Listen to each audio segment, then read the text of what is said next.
Welcome everyone to Screams After Midnight. I am Pierre, and joining me as always is Connor. Tim's Really? here. Can't tell if that was a joke or not. Okay.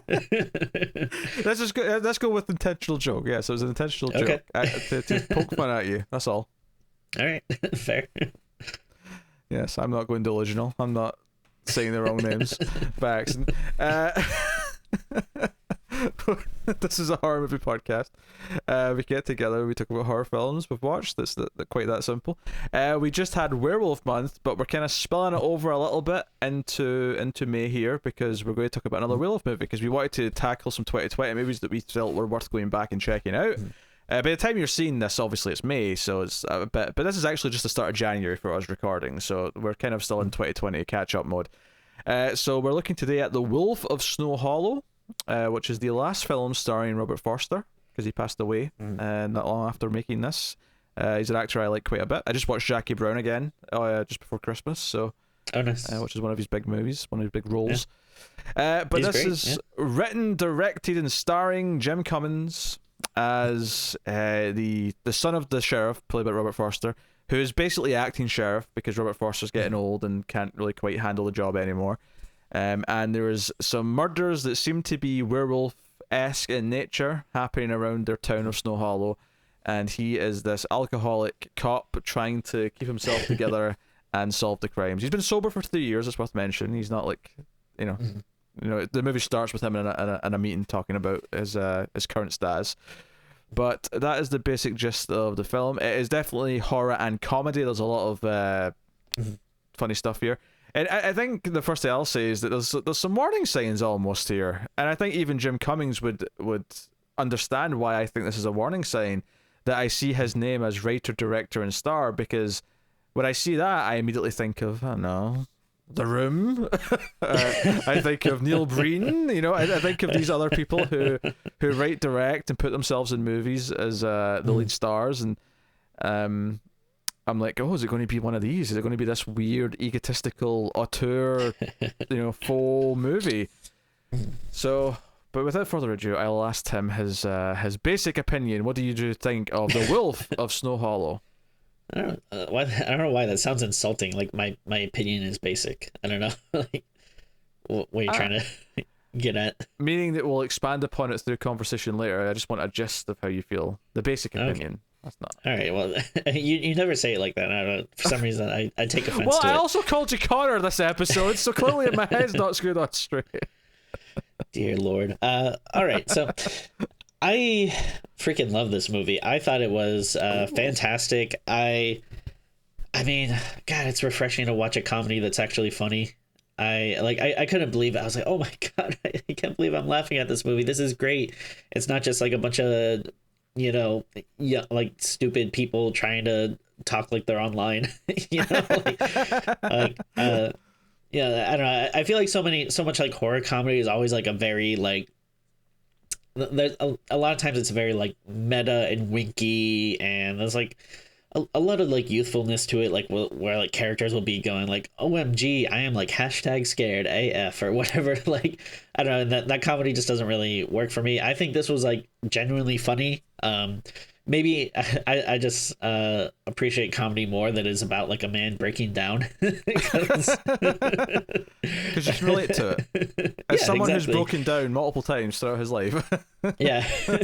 I mean, yeah, it's definitely not for everyone. I think this is, I guess you would probably say maybe it's a little bit more of like a dry comedy or something, because it's not like over the top or wacky, but I thought there was a lot of very funny moments, and I think Jim Cummings just does like a great job of a man who just constantly seems like he's on the edge of just exploding, which he does do like sometimes in the movies. But I had a blast with it. And then even you take the comedy stuff aside, though, just as a movie, I found it compelling. I thought the characters were interesting. I thought the horror stuff worked. If you are going to make a complaint, since this is a horror show, you could say maybe there was a little light on horror, but it doesn't really bother. I think as long as you know that going in, I don't think that's that big a deal, because it is definitely more of an exploration of this town and this character than I think it is, like a huge gory bloody werewolf movie. Yeah, but I do think the werewolf stuff still works, and I think it's a very pretty movie. Like I liked a lot of the shots, like in the snow and some of the big landscape. But yeah, I mean, I was looking forward to this. I had heard good things. I think we were both pretty positive on the trailer. Maybe still a little skeptical, but at least intrigued. And I'm very glad to say that it totally won me over. Pretty early on too. I was like, oh, I am digging this, and it's quite a nice ride. Yeah, I think one of the things you said there about comedies specifically is you mentioned how it's not a comedy that's trying to be meta or wink wink, and I think just to expand upon that, more to the point, it's not really a comedy about it's not meant to be like a comedy version of a werewolf movie. The comedy doesn't have anything to do with the werewolf parts. It's more about the comedy is based entirely about who the main character is and how he's interacting with the world. And I think just my opinion of the movie is I actually agree it's really good. I think because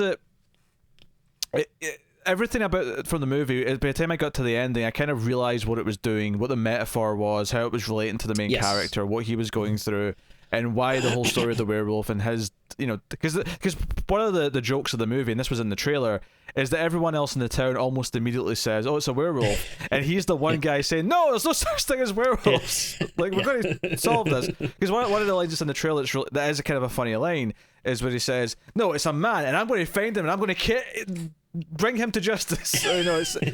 So you have this character who's on the edge and who is constantly, like you say, the way he responds to people, his performance is very good. And I think what separates Mr. Cummings here from your Wiseaus and your Breens and your other such auteurs is that I feel like he had a story to tell about his character that he tells throughout every single frame of this movie.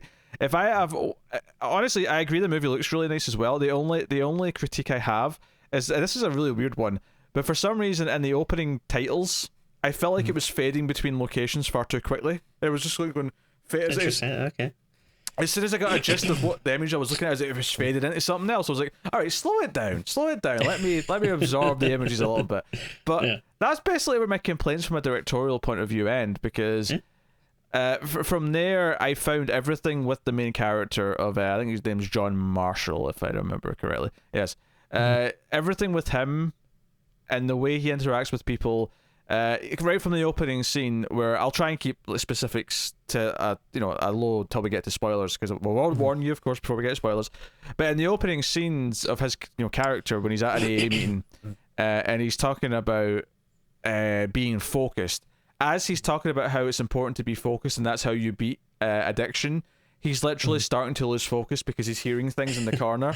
And it's a perfect summation for kind of what this, because this movie ultimately about is his alcoholism. It is about who he is as a character, more than it's about anything else. There is a murder mystery going on. There is scenes where people are realizing they're being stalked by a werewolf or whatever, and there is other things. And so, and it's such a great metaphor too, because I don't know if other people have done this before, but like a werewolf is the perfect monster for that, because werewolf is all about losing control, and alcoholism is all about you're succumbing to the drink to becoming a monster. And I mean, I'm sure people have put those two together before, but I can't really think of any other examples. It works great. And even the idea that he's the one who says that he doesn't believe there's no such thing as werewolves, it's almost like him denying the alcoholic side of him, even though he's supposed to be accepting of that. There's more to it as well that I can't get to till spoilers, that kind of also makes sense in a lot of ways. But and what's great is like it's also like it's like a believable level of reality, like, because it does sound like, okay, it's not like an over the top wackiness where these people are believing it's a werewolf, but it's not like it's not like from an unbelievable kind of place, and it's not like the characters are super weird and wacky that you're like, okay, yeah, I can see why that guy would believe it's a werewolf. It's almost more like it's kind of just them like almost like kind of ribbing them and that kind of thing. There's a dry quirkiness to it, but it's not overly quirky. It's not full Fargo. There's a little Fargo, but not full Fargo. One of the things that was consistent in this movie for me was that for some reason, anytime anyone in this movie gets slapped in the face, I thought it was hilarious, and it happens quite a bit. Yeah. I shouldn't give any specific shit because we're not in spoilers, but anytime someone got smacked in the face, I was finding myself enjoying it. Maybe I'm a sadist. I'm not sure, but but every time it was funny. Yeah, and like the funny thing is, the main character John, like he gets so much like shit throughout the movie, but like he deserves it. But it's always funny. But it's also like, well, yeah, he kind of deserves that. But and like there's also like a lot of like like the townsfolk like being very kind of like how do you want to describe it, like I feel like being very like forceful with the police and like constantly like telling them like how bad they are at their jobs and like how fast that they would have already solved it, and like even though they're not doing anything. But I just found all that stuff great. And it always sounds pretentious when you say this, but like the town really did feel like a character. Like it's, or at least like the townsfolk or something. No. I guess you could say. No, it did. I don't think that sounds pretentious. But maybe I'm too pretentious to consider that a pretentious thought. But well, I mean, I don't think it's pretentious to think that. But I feel like if you are making a joke about someone being pretentious, that's kind of like the go-to line. You always take. But sure. Yeah, I mean, you get a real sense of the town throughout all the characters who end up either being victims or survivors or witnesses to things. And it's a short movie. It's very brisk as well. Like it flies in. It's like 83 minutes and it just goes. And because it's so funny, and because it does this thing typically from an editing style where typically, not counting the first time, because it has like a cold open with a couple of characters who get attacked eventually, and it kind of it slowly builds up to the attack with the first pair. The rest of the characters who are attacked throughout the film, it does this thing where it'll start intercutting with the reaction of John when he finds out there's been another murder, and it'll sort of like bounce back between them. So it'll actually cut to him in a really sort of like, I don't know, mundane conversation, but he's being kind of funny because he's getting angry when he's. There's a lot of things where he's not really paying attention or really acknowledging the things he's supposed to be acknowledging, or the focus that he's supposed to have isn't there. An example is the first time we meet his daughter, because he's got a daughter with his ex-wife, and his daughter's been dropped off with him at the diner, and she's staying with him over Christmas or whatever, because the movie ends around New Year's, give or take, so it's not overly Christmassy, but there is a couple of references in the background to it being that time of year. But when he sits down and he says hi to his daughter, he immediately stops paying attention to his daughter and just starts arguing with her mother almost instantly. And it's kind of, again, it's reinforcing this idea that he takes for granted the things that are supposed to be important to him, and he doesn't. He keeps saying that he's ready to be the sheriff of the town, but he's never convincing when he says it. He always sounds on edge. He gets really, and I love this, he gets angry at people for not doing their jobs properly. There's a deputy who says something out loud in front of the press guy at a crime scene, and he immediately just says, "Hey, whatever the deputy's name is, over here," and you're like, "Oh God, he's going to like." And there's like a really funny scene that's intercut with the next scene of him just like having a slap fight with this. And what I thought was funny about it though is that he sort of slaps the deputy. I think he slaps him first, and the deputy. Well, at first he's with a superior, so he's kind of scared. After the first hit, he takes off his jacket and he's ready to go. He's ready to go with the main character because he's clearly a shitbag. And the whole thing just comes across as really funny. And like it's kind of there throughout with that kind of stuff. And it has this energy because it's constantly just got this edge of comedy on top of whatever it's doing. But it's constantly saying something about the main character. It's constantly telling us that he's losing his temper, or that he's blaming everyone else for things that are wrong, or he's not willing to accept the possibilities that people are presenting to him. He's such a pedantic dick when it comes to, like someone says, "Oh, maybe I shouldn't take fingerprints off this because we didn't find them in anything else, so why would you leave them here?" And I actually agree with the main character of John that you should still check just in case the killer messed up. You still check for prints. But he doesn't say that. He doesn't say, "Oh no, we should still check. Let's do the job properly." He says he's a dick about it. He's like, "Oh, I'm sorry. Did you not take a computer science course? Because you're shit at this. You're shit at this."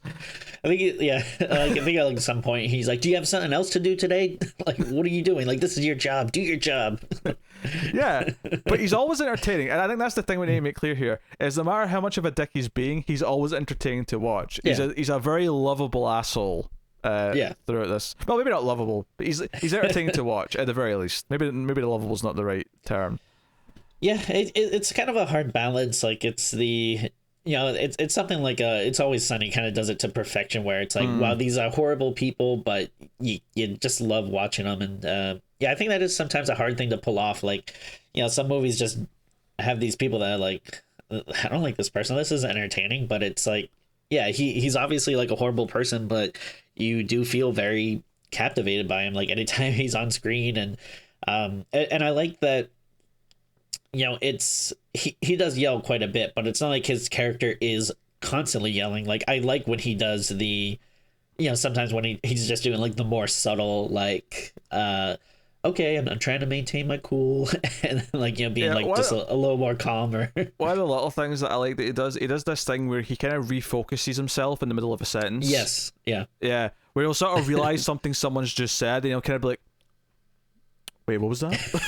But he won't say that. He'll say, but he's sort of like he's saying something, but then he realizes that he's just been offended by something, so he'll sort of like recalibrate for a second, and then sort of go into the dickish comment that he wants to go into.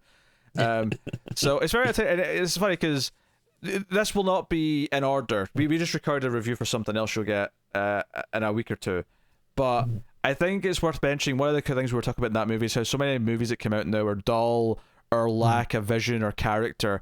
And this movie has character and it has vision, and it has it has this director who happens to also be the star of the movie and the writer, but it clearly has a vision of like talking about a subject, in this case alcoholism and addiction, and what that does to a person, and how that's like two sides of them, and how he's got a lot to say about the subject, and he wants to do it through this lens, through this quirky werewolf horror comedy lens, and the movie's always about that. And because it's got this focus, and because it's always about that, and it's not like it doesn't want to stop for 5 minutes to do some like shitty werewolf jokes, Exactly. Every joke that it makes it's got a purpose, and that focus is refreshing.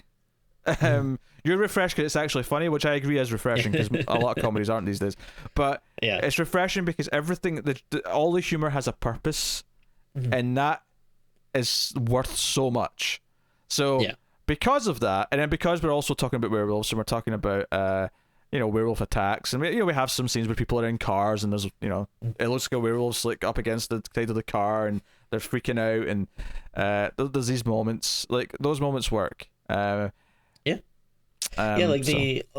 also does like, again, I'd probably say like the focus isn't exactly at the horror, but when they do have the horror scenes, I do find them effective. There's something I really want to say about the werewolf, but I can't.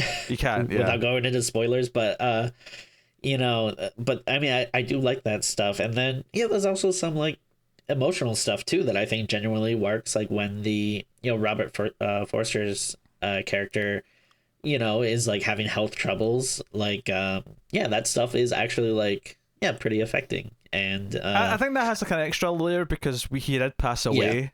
Before this movie came out, so the fact that his character in the movie, his whole thing is that he's getting old and he has health issues, it's kind of like, oh, this is kind of sad because he actually probably was going through health issues in real life because this was close to death. So it's a shame, but he's a dependable role, and he's good here. Actually, another actor in here that I really like is sort of the other main deputy, the female deputy played by Ricky Lindhorn. Lindholm, sorry, yes. Robson, her name is, Detective Robson. There's a couple of times, she's like the one character in this movie who seems to be kind of friends with Marshall. And what I like about her is that there's a couple of times in this movie, and there's one that I can remember specifically, where he has this realization that women might have been mistreated for a long time, and he says something to the effect of, do you think that's been that way for women ever since like the medieval times? And he just turns and looks at her, and she just has this cold stare. And he backs down, and it's almost like he gets angry with everyone. He starts hitting people. He'll start yelling at people. But she has this look she can give him when he's crossed the line, and he realizes he's crossed the line. That's legitimately really funny. And but at the same time, you get it's because she cares about him, and I think that's the thing is that there's so many characters around him who seem to want to care about him, and they're trying to throughout the movie, that you kind of try to as well, even though he's a complete dick. Which is why it kind of works with the metaphor of like, you know, the alcoholism and, you know, the idea of the werewolf being this side of him that no one wants to see, and he has to kind of, you know, acknowledge it and so on and so on. So that's really good. So we should probably get to spoilers soon. But is there anything else you want to say before we get into spoilers? I don't know, just so you bring that stuff up too. Like I think there's probably like an interesting angle to where you can maybe talk a little bit about like toxic masculinity, because like it does feel like a lot of this is like women paying for like men's mistakes, because like all the victims are like female. Yeah, that's true. Even some of the stuff with his daughter, with Marshall's daughter, I think there's a bit of an arc there with how he treats her and how he talks to her that I think is there in the film. So you're right. I wasn't even thinking about it that way, but you're right. There is kind of a like that is it's kind of funny. Yeah, it's kind of funny because like my wife brought it up because like with the, you know, I don't think it's too spoilery to talk about kind of, you know, the opening like a little bit. Like you have this very we described him as like a woke jock bro kind of guy, who he's very broy, but like it's like, oh, okay, but he is kind of woke and stuff. But you know, he's like kind of arguing and getting into a fight with these two kind of like you know, hick kind of townsy people, and it's like he's the one that kind of instigating these fights and stuff, but then like it's his you know, girlfriend or whatever that actually like ends up, you know, kind of paying the price, you know, without, you know, getting like too spoilery and stuff. But yeah, there's like stuff like that it's like, oh, it's kind of funny how they're doing that. Yeah, there's definitely something in there, and it's definitely part of the arc as well for the main character, is the idea of like letting something go and not letting everything be your problem immediately is kind of part of the arc. So so I'll thank our Patreon producers at the time of recording. Of course, this has been recorded way in advance, but here's our Patreon producers. So thank you to Tyler Hess, Cindy Palacios, David Sharp, Bornow, Al Tribesman, Christopher Moy, Brett Williams, and David Brown. Thank you to you guys. That is all of our patrons at $20 or more, but you can of course support us for as little as $1 per month at patreon.com/MailFuzzTV, and get a warm fuzzy feeling, a mildly fuzzy feeling you might say, in your stomach for supporting all the content, including Screams, but also all the other shows we do at MailFuzz TV. At $1 you get access to all the bonus episodes we've ever done for Streams After Midnight. Those will be coming back sometime late spring, once Tim's back from paternity leave. But there is a back catalogue to discover. There's bonus episodes of The Ace going up at that tier as well, so you can go and have a look and see all that stuff if you want. At the $5 tier, you do get early access to Streams After Midnight by a day, all the episodes, as well as some other stuff. So go and have a look and see if you're interested in keeping all the content coming and supporting everything. And of course, if you can't do any of that, don't feel too bad. You can hit the like button, you can comment, you can share, you can subscribe. All these things do help. So please do. So there you go. So full spoilers from this point on for The Wolf of Snow Hollow. And I think, actually, before I get to the serious stuff, I just I did. So one of the townsfolk that give Marshall some shit is the coroner, and I laughed quite a bit when Marshall gives him some shit about not having an autopsy done in time or like getting stuff done or something, and basically the coroner just goes, "It's how does he clap again? Like, it's your job to catch the suspects or something like that." Yeah, the clap might be a little bit off, but he sort of claps as he said it, and it really made me, because immediately John just slaps him in the face, and they start like having a tussle, and all the cops have to pull him back, and it really made me laugh. And I think like I could be wrong, but I think like, yeah, they have their little tussle, and then I think after they kind of pull him apart, like one of the first things John says is like, "I'm a good father." Which is like, what does that have to do with anything? Yeah. Oh, that reminds me actually, because it's him. Because it turns out later on he's the one who threw the beer bottle at the cop car earlier on. Oh yeah. And that was the other time that the lady cop gave him this stare, because he gets out the car and says, "Who would want to throw a beer bottle at a cop car?" Yeah. And she just gives him this look at how like out of touch are you with people? Yeah, that was another, like, it's not like a huge recurring thing, but I do like that there was a little bit of like this disconnect where, like, you know, especially, you know, with the times as they are now, like, you know, that like anytime that he like didn't really understand why people might not like cops or like be like mistrustful or disrespectful of them, like I always thought that was funny. Like he's like kind of like so full of himself that he's like, oh yeah, what, especially like, yeah, that was like the big lie, like, yeah, why would someone throw a beer bottle at a cop car? I thought that was great. Yeah, obviously the one about like the suffering of women obviously was more personal, and it had an extra bit of a sting to the stare. But this one was also pretty funny. This was the first one. This one kind of set up the not a gag, but the running kind of idea. I think another like really big laugh for me was when he was like researching werewolves in the library, and the like librarian just comes over to him. yeah. So he falls asleep in the library reading about werewolves because he's starting to finally accept that maybe there's something, or at the very least, maybe he'll find a clue of catching the killer if it is a person who's pretending to be a wolf. And the librarian comes up and like wakes him up because his police radio keeps talking. It's like, hey, someone's trying to talk to you in the police radio. And as he's walking out, he's like, hey, whatever the guy's name is, he's like, hey, librarian, like, word of advice, next time a police officer comes and asks to get a bunch of spooky books out on some supernatural stuff, maybe don't sneak up on them and wake them up. Because if it was anyone but me, if that had been one of my deputies, that might have been a shooting. It's like, really, sir? It's like, yeah, you're lucky. And he walks off, and I'm like, this guy is such full of shit. The self-importance is just off the charts. And I think that is one of the themes of the movie, is the idea of self-importance. And because that opening scene with the couple who are, they're renting a cabin, in this town, and they go to this bar, diner place.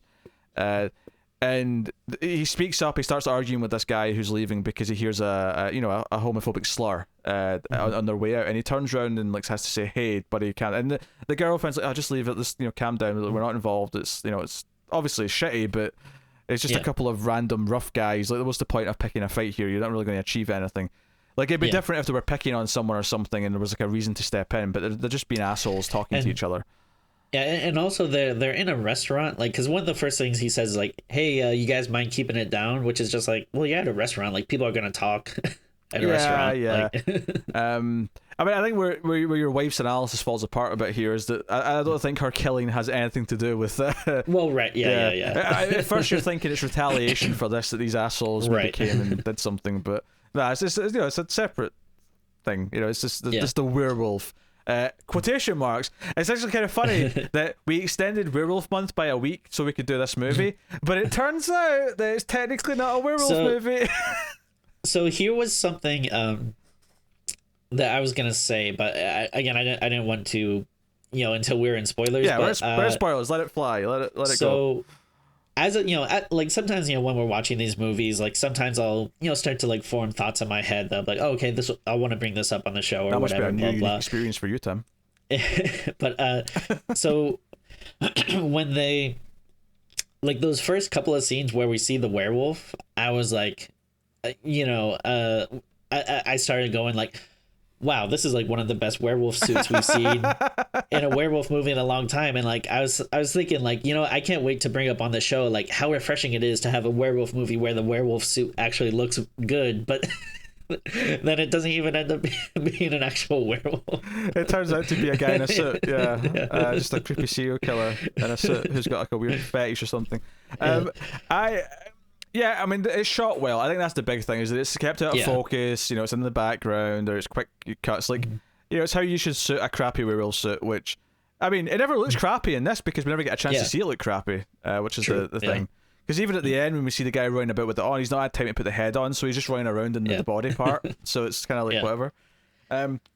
This is what I was getting to earlier, and I was saying about how, okay, so the idea of the wolf side, because first of all, when he goes and talks to the guy who turns out to be the werewolf, the taxidermist enables his drinking because he offers him some booze, right? So that's like first of all the idea that he's also like got this alternate side, right? He's an enabler. But I think the idea that it turns out that I said that the metaphor works because the werewolf, he has to accept that the werewolf exists. The fact that it turns out to be more of a metaphor because there is no real werewolf, it is still just a man, also works for the metaphor because it is still just you. We can talk about how, okay, the werewolf represents the alcoholic side, or more specifically when he's drinking, right? The idea that when he drinks he becomes someone else. And I think one of the more powerful scenes in the movie is when he does eventually break and have booze, and his daughter sees him like that and has to carry him up to his bed, and You know, He falls on the oven door. he does. He falls in the oven door and he throws a bottle at the mirror. And she's so scared of him being like this and seeing him this way that she just says, "Please go to sleep." Because the idea being that once he wakes up, he'll be back to being himself again. He won't be the werewolf anymore. He'll be him.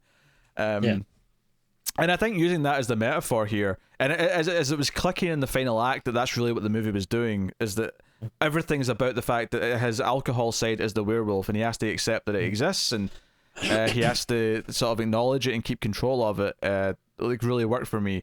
So I like that.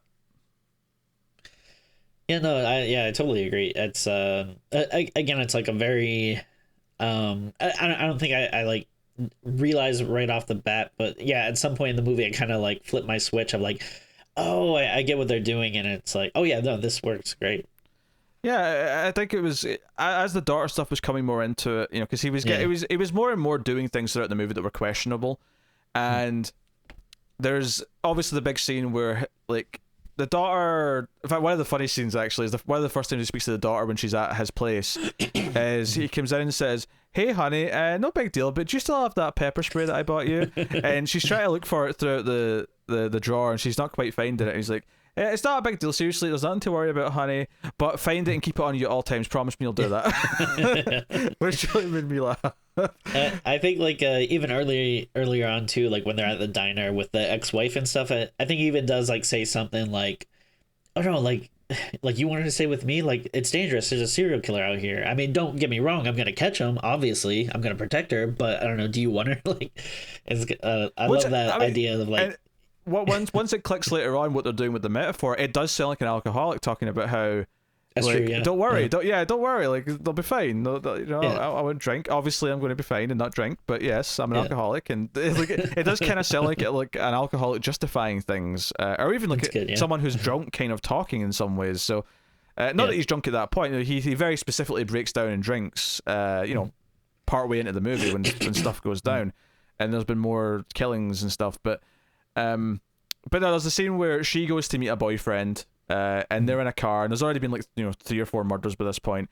And there's a great scene where the boy's actually kind of nervous because he thinks there's someone looking at them, and she looks out the window and sees a neighbor, but the neighbor's not like looking at him going, "Oh, you disgusting teenagers." She's like pointing, and she's on the phone calling the police, and she's like pointing over. Yeah. And they realize it's a wolf, and like obviously John gets the call. He rushes over in the car with his shotgun, and he's shooting at the wolf, and the wolf runs off.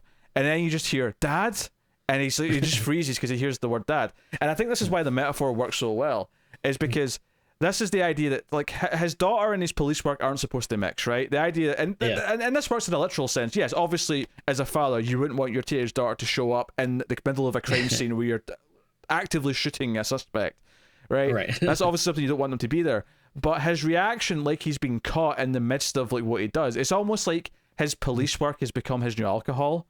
And that's the thing that he obsesses over. So this moment where she says "Dad," and he kind of freezes, and he's like, "You can't be here right now. I'm working." And she says, "We're not even going to ask if I'm okay."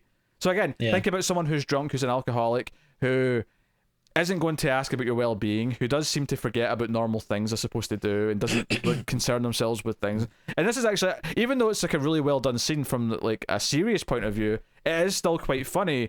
When she says, "I'm hurt, Dad, take me to the effing hospital," and just like slams the car door, like she's like, she's got a point. Like even though she's a teenage girl who's been caught in her underwear with a boy, she has the upper hand in the entire scene because he comes off being the one who's out of control, the one who's aimlessly trying to do something and is failing miserably at it. So it's a nice callback to towards the end when he's like facing the werewolf serial killer, and the other officer comes out, and one of the first after they kind of take care of the killer, like one of the first things she does is ask if he's okay. Again, pay up, set up and pay off is what I'm trying to say. There's a lot of set up and pay off in this movie. And you talk about how like the idea of like him being so egotistical and self-absorbed that he thinks he knows best for his daughter at all times. How in a subtle way, even though it's not completely unsympathetic, the guy at the start kind of picking this fight when he should kind of let it go. Like it comes across, okay, he's attacking. He's not attacking, but he's bringing someone into a conversation because he's heard a slur. And it sounds kind of noble at face value, and it is to an extent, but at the same time, it feels like he's doing it more out of a macho kind of, I want to be the tough guy here, even if it's for a good reason. So at the end of the movie, when they drop off the girl, his daughter at college, right? And we find out that the lady detective, whose name I keep forgetting, Robson, that she's become sheriff because she clearly should have been. She's the one who's keeping a cool head. Competent. Yeah, she's competent. But John's there, and there's a moment where, and I actually thought he didn't mean this, but he says, "Oh, I left protection for you in the top drawer," and she's like, "Oh, that's disgusting, Dad." And I was actually surprised when she did pull out some condoms, even though there was something else there that we never get to see it. She just looks down and she sort of looks shocked at whatever else is there. But it's this idea of like him, letting go of the control and saying, "No, you can make this choice for yourself now." So I'll just be an awkward dad and give you some condoms. But it's the same way when he's walking out the building. At the end of the movie, there's a couple of like douchey college boys walking past, and oh yeah, all the freshmen are here, all that fresh meat. Oh, we're going to have sex with all these little sluts or something like that. As he's walking past, and there's a moment where he just sort of stops in the steps, and it's like, is he going to turn around and like punch them? Is he going to turn around and punch these idiots? But he doesn't. He makes the right choice. Says, no, of course dumb college boys are going to say that. I'll trust my daughter to make choices. And he puts on his hat and walks out. He lets it go. For the first time in the movie, he lets it go. And that's his arc. That's the beauty of he's learned something. That's good writing. It's smart, It works very very well. It works. So yeah, well, what do you think? I kind of appreciated how it did a decent job of making us care about some of the characters before they're attacked. Like the ski instructor. Like, I thought there was just enough of a joke with her, like, sort of like talking back to someone who was heckling her. There was just enough to like, oh, she's kind of likable. Okay, that was kind of funny. And I definitely agree. And I really liked, I think the way they kind of do these setups where you don't ever actually see like the killer. Because it is a mystery and stuff, and but I also think it does make it like extra creepy, especially the scene with the woman at the diner. I thought that was like exceptionally well done, and I just liked how kind of uncomfortable and awkward it was when you don't ever actually see the person she's talking to. But yeah, that was surprisingly intense. The context for this is that she's sitting there with her young daughter, and this man who's off camera just says, "Hey, can I sit here?" Because the place is busy, and it's like, yeah, sure, sit down. And he starts just making small talk, and at first it's innocent enough, but then he starts asking specific questions, and I thought it was really notable that she really made a point of saying, oh yeah, me and my husband like that car, to really emphasize, oh, I've got a husband, like, just to make sure the conversation doesn't go that way.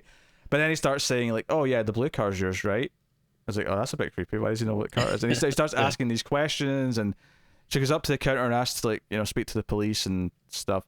And there's actually like a junkie who has like a wolf tattoo who is like framed for the murder. Like the killer puts like some, like a body part or something, where this guy lives, and he has like silver as part of his like injections, which is maybe like kind of again to imply that he is the werewolf.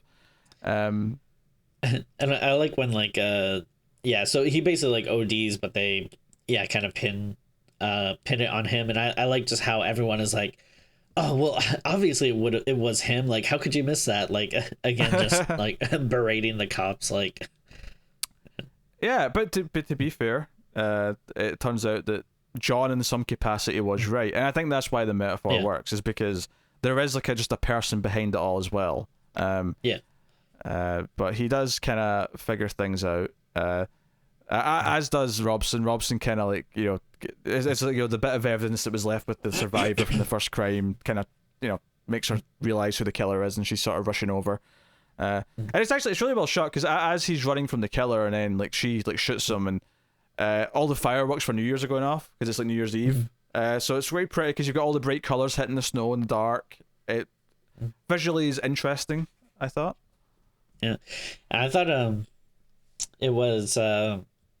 I feel like you kind of seen this in other movies before, where the like person who's chasing the killer is having like kind of like a heart to heart with them, and then kind of makes the connection. But like I really liked how it was done here, and then yeah, just that kind of creepy tension between the two.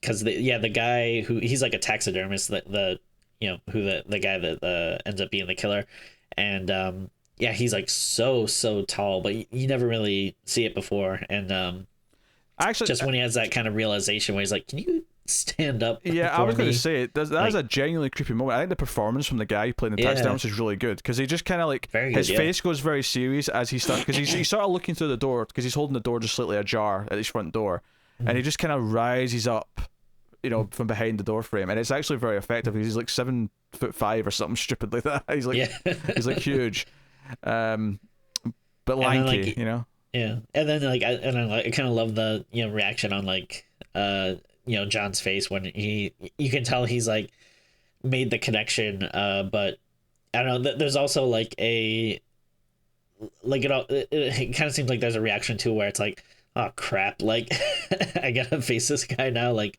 it's like almost like a little intimidated too. But Keep in mind, he does dive in the window. He has to like run through the window to get in. But actually, we kind of glossed over the fact that after the whole like finding his daughter with the boyfriend, so even though the daughter's mad at him, Oh, yeah. he actually goes and breaks into the teenage boyfriend's house, and we just because he's wearing like a t-shirt over his face so that the woman won't know who it is, and the woman's just like saying, "Honey, wake up! There's some deranged man in the house." And when he gets to the bedroom and he smacks the boy at least once, like he falls to the ground because she's hitting him, and he's like his shirt mask falls off, and she realizes it's the it's the deputy, the sheriff's son, and she's like, why are you here? But then she immediately, because it's him, she turns to her son and goes, wait, what did you do? Yeah, I love it. Yeah, she just instantly turns it on the son.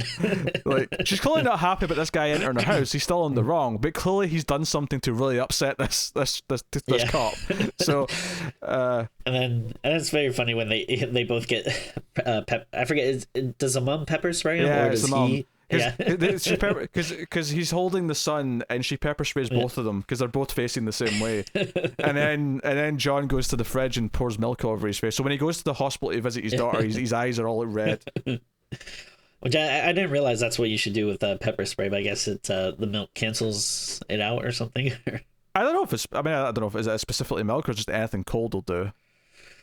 Well, I feel like sometimes people like drink or will have milk with like for like spicy stuff. I think kind of cancels it out. So I don't know if it's specifically that works, or I don't know if that was just the first thing because I assume he can't really see when he's pepper sprayed, so he's just kind of like, okay, this is a cold bottle, right? I'll do. That's true too. Whatever he's But touching. anyway, it's a funny visual of just him pouring the milk. Yeah, the movie's constantly funny, and like I said earlier, all the comedy, like everything with him, like assuring people or contradicting and saying that he's got stuff handled, it all sounds like an alcoholic saying that they're good when they're not, or they're covering, or they're trying to present themselves as being fine and everything's under control, but it isn't. It always comes across that way. And it makes sense that maybe like he has issues are flaring up. The idea that his dad is close to death, he's aware of that. There's the stress that he may have to like take over as sheriff. His ex-wife wants to kind of abandon their daughter because she doesn't even show up to like see her daughter off to college at the end. There's a lot of stuff going on where he doesn't quite handle it. So yeah, and like this is all kind of stuff that for someone who's trying to maintain their sobriety, like these are like the times when you would want to just kind of escape with alcohol. So it's like everything is like just building to this test for him to like maintain control. And again, he doesn't do it. He does fall off the wagon. and yeah, but one of the things that I noticed is that when he does fall off the wagon and he's clearly standing kind of drunk when Robson comes in to see him, she's like, and it's when she says, "Oh, we caught him." The when they think they've got him because the junkie's been picked up and framed. And I noticed that when he walks out to see this, that they've got this guy coming in the ambulance, he walks out and he pours his drink out when he sees it, and I couldn't help but feel that kind of further reinforced the idea that the police work is kind of replaced his alcohol, like, and that's kind of like covering for that, and that's kind of what he fills his time with and what he obsesses with to like keep him away from the other like vice that he has. Yeah, that makes sense. So it's become kind of a crutch, which is why at the end when he's not sheriff, he may still be a cop, he might not be, but the idea of taking on that extra responsibility was not a good idea for him. Yeah. So, and even the idea that the new sheriff is the woman and she had to cut a hole in the back of the hat for her ponytail, it kind of ties into that theme of like, women paying for the, like, finally that's the arc of the movie, is that finally there's a woman in charge to maybe, like, something different for a change. Maybe some improvements can be made, because it's not some egotistical man trying to make the calls at the center of everything. So can probably also, I mean, I feel like maybe it's a bit more of a stretch because it's not like a focus, but you could also make some like assumptions too about how just because you're someone's son, it doesn't mean you should automatically like take over their job. Oh sure, or whatever. Like like nepotism not necessarily a good thing. I think especially nowadays with like I think like big businesses and like even like the president and stuff, like appointing their like fail sons and daughters to these like big important positions, and it's like, no, like why are we letting them do this? Like, let's actually have in this case, like the one person that actually seems to be good at the job, like maybe they should be the one that's running things. Yeah, it's hard to fault the movie that much, because honestly, it's a character piece about the main character. He's constantly entertaining, whilst the entertainment factor is constantly telling us about the character arc, about who he is, and about what his problems are. Everything is constantly being reinforced, in the comedy, in the plot, and all the elements. And then you have the extra themes of not maybe not quite misogyny per se, but certainly the feminist side to it. All that stuff clicks together really well, and it's told through a very specific lens that makes it all feel very unified and feel like it's a vision that has a full idea and range of what it's supposed to be, and it's everything works. Another like a scene I just remembered too that I thought was funny is when they go to that one person who got like the phone call from the the suspect or whatever, and he just like grabs the phone and like takes that as evidence at the end of the scene. And I forget exactly what he says, but it's something like, oh, you better hope that like we can catch them, otherwise like it's your fault. She's like, why is it my fault? Yeah, if you withheld a single detail, it'll be your fault if we don't catch them. Yeah, I think that's what he says. And as he's grabbing the phone and wrapping the cord around it as he walks out. Yeah. And I just love like that little like her little line after, just like, wait, why would it be my fault? But I guess that's like another thing too. You can kind of say like, oh yeah, he's like constantly blaming other people for which is a very alcoholic thing. Like, oh yeah, no, I should have caught this guy, but and maybe even more specifically, I mean, it's not. I mean, he blames a lot of men too, but he does blame his ex-wife for a lot. Even in his opening scene when he's talking to the AA meeting, he is talking about how his ex-wife's a piece of work and drives him up the wall. And here he's blaming this random woman for not like giving enough evidence. But to be fair, he is a dick towards a lot of men in this movie too. It's not just women. But just to go with the other theme that we were talking about, it certainly is interesting.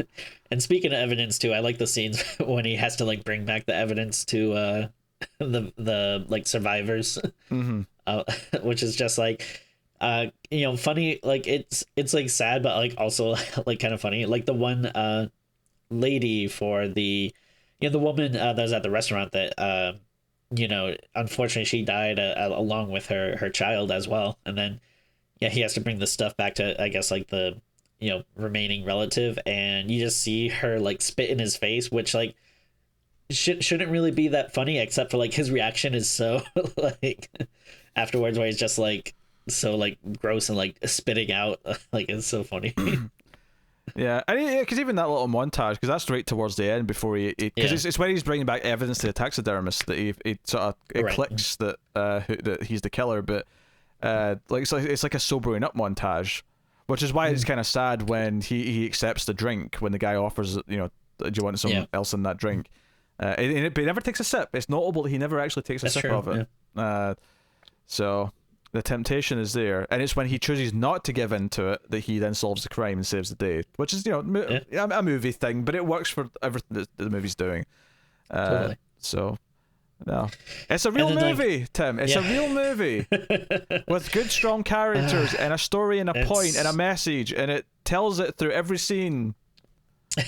I mean, I know that like I feel like we do like tend to complain about having to watch a lot of garbage. But I mean, we do get good stuff every now and again. But I don't know if it's been a while, or if maybe we've just been like airing more on like classic stuff or whatever. But it did feel very refreshing to watch a new movie that I just completely adored, because I feel like this year, and we're kind of talking before about like, I mean, obviously this is going to go out later, but like, talking about if we even had enough movies to do like a top 10 in 2020. And I feel like my takeaway was there's a lot of movies that like I thought were okay, that I didn't mind, but it was a lot of middling stuff, like probably a lot of sevens or so. But man, it just felt refreshing to have a movie that to me just felt like it really knocked it out of the park. It was constantly entertaining.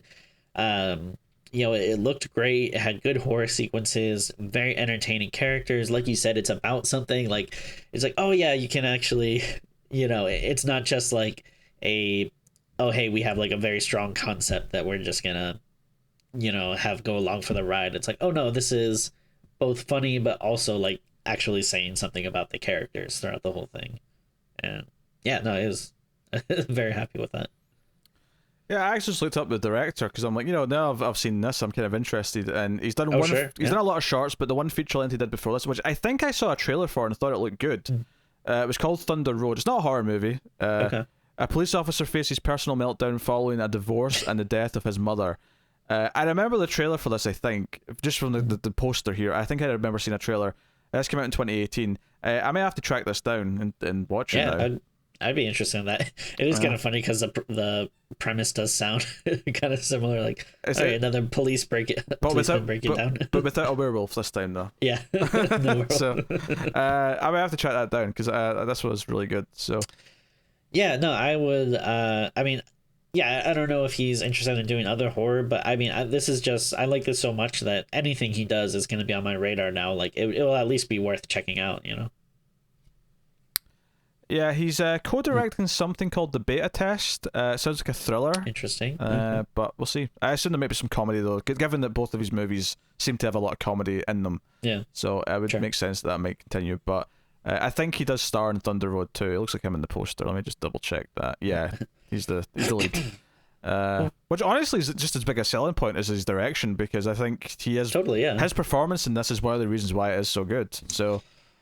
Well, yeah, that's one of the things I was saying, and I was talking to my wife about this too. Is I really appreciate this comment. Back up.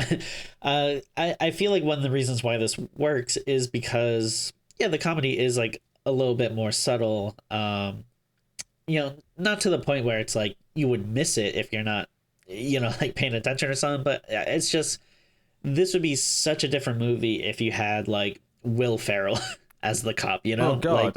Like, there would be. I was saying like, and I don't, and I mean, you don't like him, but like I don't have any like problem with Will Ferrell. It's just there would just, I feel like, be like so much less nuance and subtlety to it, where like he's just perfectly nails his character, where he can do so much with like there's like over the top yelling, which is very funny, but like he can also just do a lot with like you're saying, the way he kind of resets himself, and some of the funnier stuff is when he's calm, as opposed to like it's very easy to, I think, get a laugh when you're breaking down and screaming, but I think it takes like a lot of skill to also be funny in those other parts when you're not, and there's so much of that in this movie. Like there weren't like any parts where it was just like not entertaining or funny or interesting. Like it was always doing something. Yeah. I do not like Will Ferrell, this is true. I have ill will towards Will Ferrell. Will Ferrell, as I call him. I mean, if I think about it, I don't think I've maybe liked anything recent that he's done. I mean, I liked him for a time when everyone liked him, but not everyone. I definitely would not want him in this movie, though. Yeah, but no, I have a plethora of nice things to say about this. And it's not a traditional horror movie by any means, Sure. but it is just a good movie. So I would recommend people check it out. And if you've sat through the spoilers, it's still worth watching, because the performance and the way everything's delivered is still worth seeing, even if you know where it's going. So, there you go. I guess we'll rate The Wolf of Snow Hollow. So, Tim, what are you giving that bad boy? I think I'm gonna go. I'm definitely gonna give it a high score. I'm thinking about an 8.5. I don't know though. I mean, I could see myself watching this again, in the future, and maybe even rating it like a tad higher. But sometimes you're a little more hesitant to go very high with newer stuff. But no, I think it certainly deserves at least an 8.5 though. Yeah. Yeah, I think I'm gonna go with a straight 8 for now. I think it's something that I agree that it might go up as I see it more in the future. Because I am interested in seeing it again because it was good enough to warrant that. Because there's so many movies that I just never want to see again. Exactly. And it's not that they're bad; they're just they're fine. But just saying, like with a lot of those, like stuff that's in like the 6-ish, 7-ish kind of range, like they're fine to watch. But yeah, it's not always something that you like. Oh, I want to jump back to that. Yeah. So. No, 8 out of 10 for me for now at least, and possibly even more in future repeat viewings because I do think this one will hold up, especially like knowing the metaphor from the start and really kind of looking at it through that lens the whole time. I think would even just add more to the experience. So, no, it's a fun movie to recommend too. Like if, yeah, because it's not. I had seen some people talking about it, but it's not like a huge release, so. This will definitely be a good one for when people are looking at recommendations and it's like, oh, have you seen this one yet? Yeah. So there you go. If you made it this far into the review, put the word dear. Just put the word Wolfman. Just put the word Wolfman in the comments. Sure. Nice and simple. If you made it this far. Tim's going to pose for the thumbnail. So Tim, here we go. 3, 2, 1, pose.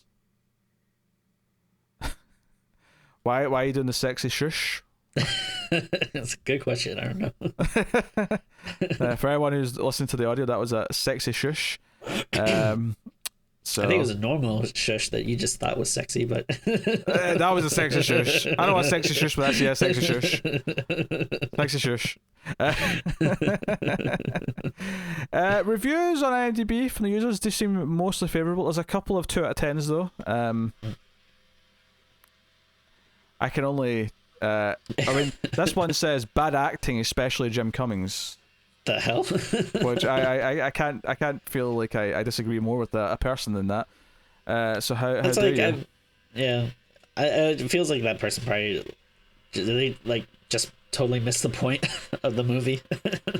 I mean, some people just think the character's flat. A lot of them are saying it's not funny. I mean, comedy's subjective, of course, so I can't really outright say that argue. They're idiots, but they're idiots.